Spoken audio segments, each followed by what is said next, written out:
Hello students, इस video में आज हम BCom second year corporate accounting के इम्पॉर्टेंट टॉपिक्स को डिस्कशन करेंगे और क्वेश्चन पेपर का एनालाइज करेंगे कि कितने मार्क्स का क्वेश्चन पेपर आता है और कौन से क्वेश्चन कितने कितने मार्क्स के आने के चांसेस हैं। और इम्पॉर्टेंट क्वेश्चंस बताऊंगा और इम्पॉर्टेंट टॉपिक्स बताऊंगा कि आप इनको पढ़ के जाएंगे तो आपके अच्छे स्कोर हो जाएंगे। ठीक है स्टूडेंट्स, तो चलिए स्टार्ट करते हैं।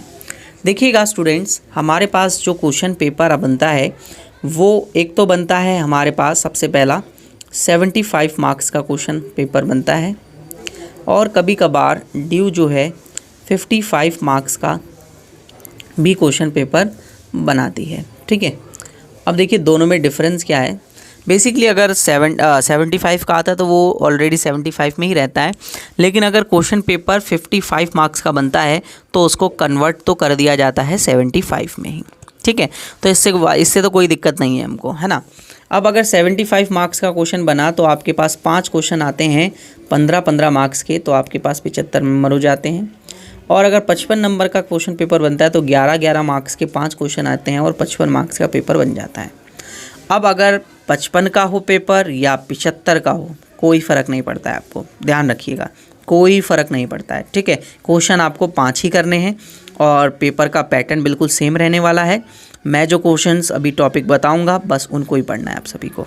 ठीक है, अगर कोई स्टूडेंट्स लास्ट वक्त में तैयारी कर रहा है, उसने पूरे साल भर कुछ नहीं पढ़ा है और उसके पास अब 1 महीना बचा है और उसे तैयारी करनी है और अच्छे मार्क्स लेके आने, तो मैं आपको बताऊंगा कि आपको कौन कौन से टॉपिक्स पढ़ने हैं। उन्हीं टॉपिक्स को पढ़ के जाइए, अच्छे मार्क्स आएंगे, गारंटी देता हूँ। ठीक है, देखिए सबसे पहले क्वेश्चन नंबर 1 के ऊपर डिस्कशन करते हैं। मैं क्वेश्चन के वाइज ही आपको टॉपिक बताऊंगा कि कौन सा क्वेश्चन किस टॉपिक से आता है, किस चैप्टर से आता है। तो क्वेश्चन नंबर 1 प्योरली पूरा का पूरा क्वेश्चन जो है वो शेयर कैपिटल वाले चैप्टर से आता है, शेयर कैपिटल। ठीक है, और गारंटी मैं कहता हूँ क्वेश्चन जो है वो शेयर कैपिटल से आएगा। उसके ऑप्शन में भी शायद शेयर कैपिटल ही रहे, लेकिन कभी कभार उसके ऑप्शन में प्रेफरेंस शेयर कैपिटल का ऑप्शन में आ जाता है। Preference share capital plus theory कभी कभार। ठीक है, ज़्यादा चांस रहता है कि शेयर कैपिटल के ऑप्शन में शेयर कैपिटल का ही आए, लेकिन preference share capital plus theory उसके ऑप्शन में आ सकता है। अब भाई बात रही कि सर इस क्वेश्चन में हमें करना क्या क्या होगा। बच्चे आप सभी को जर्नल एंट्री करनी होगी शेयर कैपिटल में, जो कि आपने 12th क्लास में सीखी होगी। बच्चे आप सभी को बैंक अकाउंट बनाना आना चाहिए। ठीक है, बच्चे आप सभी को जो है वो बैलेंस शीट बनाना आना चाहिए कॉर्पोरेट अकाउंटिंग की। ठीक है, तो ये सब चीज़ें आप अच्छे से सीख लेंगे। जर्नल एंट्रीज़ के आप सभी को 8 मार्क्स मिलते हैं, बाकी आपको इसके जो है 3 मार्क्स मिलते हैं और बैलेंस शीट के 4 मार्क्स मिलते हैं। इस तरीके से आपके 15 मार्क्स कंप्लीट हो जाते हैं स्टूडेंट्स। ठीक है, तो पहला क्वेश्चन कौन सा आने वाला है, शेयर कैपिटल का। पहला क्वेश्चन कौन सा आएगा, शेयर कैपिटल। ऑप्शन में शायद preference share capital plus theory रहे और थ्योरी जो है वो 6 मार्क्स की और 9 मार्क्स का जो है प्रेफरेंस शेयर का क्वेश्चन रहेगा। ठीक है, तो तैयारी कर लीजिएगा। मैं आपको प्रिफर्ड जो करूँगा, ठीक है, मैं लास्ट में करूँगा, क्लियर। और ये मेरे पेपर की स्ट्रेटजी है, मैंने भी ऐसे पढ़ के गया था और मेरे अच्छे मार्क्स आए थे। ठीक है, तो मैं आपको बताऊँगा प्रेफरेंस अपनी बाद में। ठीक है, पहले हम टॉपिक्स को डिस्कस करते हैं। क्वेश्चन नंबर 2 दोस्तों, क्वेश्चन नंबर 2 डिबेंचर से आता है। किससे आएगा, डिबेंचर, और डिबेंचर में आएगा सिंकिंग फंड से। सिंकिंग फंड वो भी किसका, रिडम्पशन ऑफ डिबेंचर का। ठीक है, ये आएगा कंफर्म दोस्तों। ठीक है, और इसके ऑप्शन में फाइनल अकाउंट आएगा। फाइनल अकाउंट आ सकता है कभी कभार, और कभी कभार इसमें जो है डिबेंचर के चैप्टर से ही क्वेश्चंस आते हैं, like conversion, issue of debenture other than cash consideration. इस तरीके से यहाँ से क्वेश्चन आने के चांसेस हैं। ठीक है स्टूडेंट्स, अब नेक्स्ट बात करते हैं हम क्वेश्चन नंबर 3 की। तो क्वेश्चन नंबर 3 जो है वो हमारे पास अमालगमेशन से आएगा, या फिर इसके ऑप्शन में हमारे पास रहेगा इंटरनल रिकंस्ट्रक्शन। ठीक है, अब अगर हम बात करें अमालगमेशन की चैप्टर की, तो अमालगमेशन के चैप्टर में ज़्यादातर जो पूछा जाता है वो जर्नल एंट्रीज़ पूछी जाती हैं, ठीक है, जर्नल एंट्रीज़ पूछी जा सकती हैं और आपसे अकाउंट्स यानी कि लेजर अकाउंट्स आपसे पूछ लेंगे, ठीक है, लेजर अकाउंट्स और बैलेंस शीट। तो ये चीज़ें आपको तैयार करनी है और दोनों ही नेचर में करनी है, नेचर ऑफ मर्जर और नेचर ऑफ परचेज में।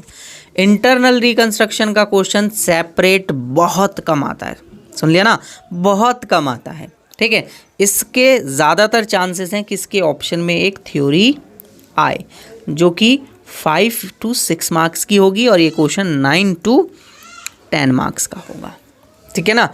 तो कम चांसेस हैं कि मतलब सेपरेट आए इंटरनल रिकंस्ट्रक्शन का क्वेश्चन, लेकिन उसके साथ थ्योरी कंफर्म है आएगी और वो अमालगमेशन के चैप्टर से होगी या इंटरनल रिकंस्ट्रक्शन के चैप्टर से होगी, ये कंफर्मेशन है, कंफर्म बात है, ठीक है स्टूडेंट्स।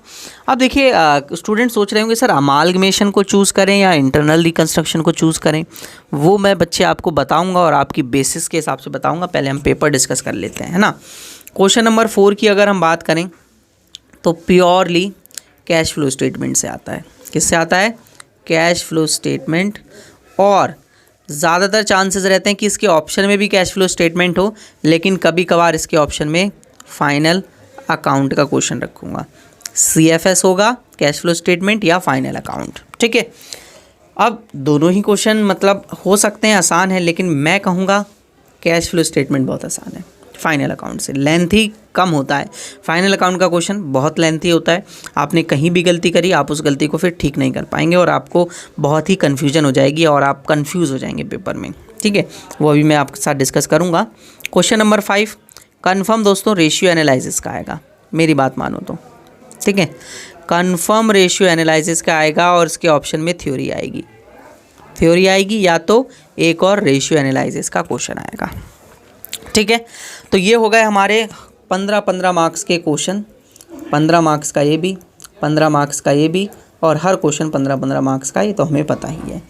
अब बात कर लेते हैं कि सर बताइए कौन सा हम क्वेश्चन चूज़ करें, और अब मैं आपको बता रहा हूँ कि कौन सा आपको वो 5 चैप्टर हैं जो बहुत अच्छे से करके जाने चाहिए। उससे पहले मैं आप सभी को एक थोड़ी सी इन्फॉर्मेशन दे देता हूँ दोस्तों। मेरे द्वारा बनाया गया एक अध्ययन क्लासेस ऐप है जो कि मेरी कोचिंग का ऐप है, ठीक है।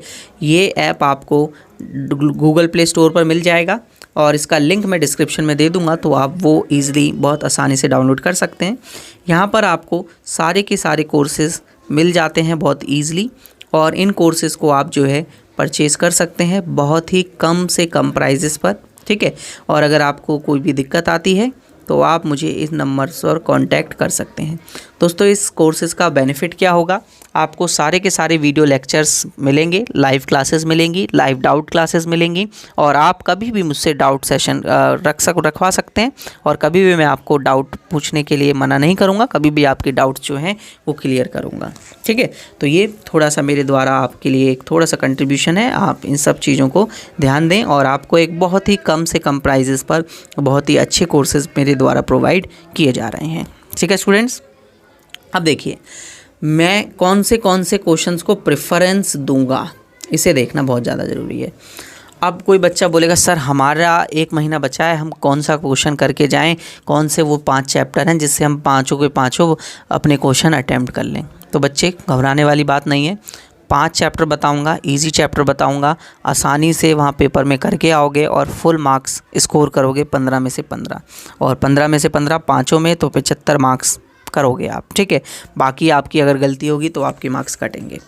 देखिए मैं पहली प्रेफरेंस दूंगा शेयर कैपिटल को, आप शेयर कैपिटल का चैप्टर करके जाइए, ठीक है, अच्छे से करके जाइए, आपके 15 मार्क्स कोई नहीं रोक सकता। बहुत इजी क्वेश्चन आता है, बहुत ही आसानी से क्वेश्चन आता है और जनरल एंट्री और बैंक अकाउंट और बैलेंस शीट बनाना बहुत आसान है।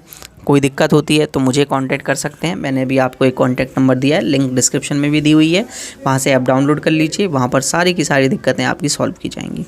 दूसरा क्वेश्चन बच्चे मैं कहूँगा आप सिंकिंग फंड का पढ़ के जाइए, सिंकिंग फंड और डिबेंचर के चैप्टर को, ठीक है। Debenture basically redemption of debenture के चैप्टर को आप पढ़ के जाइए और सिंकिंग फंड के क्वेश्चन की प्रैक्टिस कर लीजिए, पक्का कन्फर्म यहाँ से पेपर में आएगा, ठीक है स्टूडेंट्स। अब 2 क्वेश्चन हो गए जो कि मैंने आप सभी को 2 चैप्टर ही बताए केवल अभी तक। तीसरा चैप्टर बच्चे मैं कहूँगा, अगर आप थ्योरी याद कर लेते हैं तो आप ये वाला ऑप्शन है अपनाना, थ्योरी प्लस इंटरनल रिकंस्ट्रक्शन। लेकिन बच्चे आप अगर थ्योरी याद नहीं कर पाते और आपको थ्योरीज याद नहीं रहती, लिखने में गलती हो जाती है। देखिए स्टूडेंट्स, क्या होता है कि हमें थ्योरी याद तो होती है, हम उसे लिखते भी हैं, लेकिन उसमें हमें कभी भी फुल मार्क्स मिलने के चांसेस बहुत कम होते हैं और मिलते ही नहीं है। इतना मैंने देखा है बच्चों को कि बच्चों ने अच्छे तरीके से भी थ्योरी लिखी है तो भी उन्हें फुल मार्क्स नहीं मिलते। इसलिए मैं आपको प्रेफरेंस करूँगा कि आप अमालगमेशन का चैप्टर पढ़ के जाइए, ठीक है। मेरे तरफ से प्रेफरेंसेस रहेंगी अमालगमेशन के चैप्टर की। लेकिन अगर आप थ्योरी कर लेते हैं तो आप पक्का दूसरा ऑप्शन अपनाइए, क्योंकि इंटरनल रिकंस्ट्रक्शन का क्वेश्चन अमालगमेशन के क्वेश्चन से काफ़ी सिंपल आता है। ये आपको ध्यान रखना है, बहुत सिंपल क्वेश्चन होता है। इसलिए आप जो है वो दूसरा ऑप्शन अपना सकते हैं अगर आपको थ्योरी याद हो जाती है तो। लेकिन मैं कहूँगा बच्चे, अगर थ्योरी आपको नहीं आती और ऐसी थ्योरी आ गई जो आपको नहीं समझ में आ रही है तो फिर आप वहाँ फंस जाओगे और 5 से 6 मार्क्स अपने गवा बैठोगे। लेकिन अगर आपने अमालगमेशन का चैप्टर पढ़ा और आपको अच्छे से आता है तो वहाँ पर आपको पूरे मार्क्स मिलने के चांसेस हैं और मिलते हैं बच्चों को, ठीक है ना, ये ध्यान रखना। फोर्थ क्वेश्चन पे आ जाते हैं अपने। फोर्थ क्वेश्चन में मैं आपको प्रेफरेंस करूँगा कि आप बच्चे CFS पढ़ के जाइए, cash flow statement. Cash flow statement का काफ़ी सिंपल क्वेश्चन आता है और अच्छा आता है। और फिफ्थ में तो भाई हमारे पास थ्योरी तो करनी नहीं है, मैंने पहले बता दिया, रेशियो एनालिसिस करना है। तो हमारे पास हमारे 5 चैप्टर्स आ चुके हैं जिन्हें हमें अच्छे से पढ़ के जाना है और हमारे अच्छे मार्क्स आ जाएंगे। पहला चैप्टर कौन सा है? पहला क्वेश्चन आप करेंगे शेयर कैपिटल का बच्चे, ठीक है, शेयर कैपिटल का करेंगे। दूसरा क्वेश्चन कौन सा करना है आपको? दूसरा क्वेश्चन आपको डिबेंचर के चैप्टर से करना है और सिंकिंग फंड से करना है, ठीक है, SF लिख दिया मैंने शॉर्ट में। तीसरा क्वेश्चन बच्चे आपको कौन सा करना है? मेरे तरफ से अगर मैं रेफरेंस करूं तो अमालगमेशन का करना है, लेकिन थ्योरी अच्छी है तो इंटरनल रिकंस्ट्रक्शन का करना है। क्वेश्चन नंबर 4 में आपको कौन सा चैप्टर पढ़ना है? बच्चे मैंने अभी आपको बताया, आपको CFS पढ़ना है, कैश फ्लो स्टेटमेंट, ठीक है। क्वेश्चन नंबर 5 में आपको कौन सा पढ़ना है? रेशियो एनालिसिस पढ़ना है। रेशियो एनालिसिस तो भाई पढ़ना ही पढ़ना पड़ेगा, थ्योरी मत कर देना, इसकी थ्योरी में दिक्कत हो जाती है, ठीक है, क्लियर। तो ये वो 5 चैप्टर्स हैं जिसकी अभी तक तैयारी नहीं हुई वो तैयारी कर ले। और अगर उसको तैयारी करने में कोई दिक्कत आती है, उसने अभी तक कोचिंग नहीं पढ़ा, तो भाई मैं बहुत ही रीज़नेबल रेट पर आपको कोचिंग पढ़ा रहा हूँ, ऑनलाइन वो भी। तो इस नंबर पर कांटेक्ट कर लेना और मैं आपको चैप्टर्स प्रोवाइड कर दूँगा। क्लियर स्टूडेंट्स, चलिए नेक्स्ट वीडियो में मिलते हैं हम सभी। वीडियो अच्छी लगी हो तो लाइक ज़रूर करें, अपने सभी दोस्तों तक इस वीडियो को ज़्यादा से ज़्यादा शेयर कर दें, ठीक है। अगर एक न्यू व्यूअर हैं आप मेरे चैनल पर तो मेरी वीडियो को ज़्यादा से ज़्यादा अपने दोस्तों के साथ शेयर करें और चैनल को सब्सक्राइब कर लें, क्योंकि इसी तरीके की वीडियोस मैंने अपने चैनल पर बनाई हुई हैं और लाइव क्लासेस भी होती हैं मेरे चैनल पर, ठीक है स्टूडेंट्स। चलिए।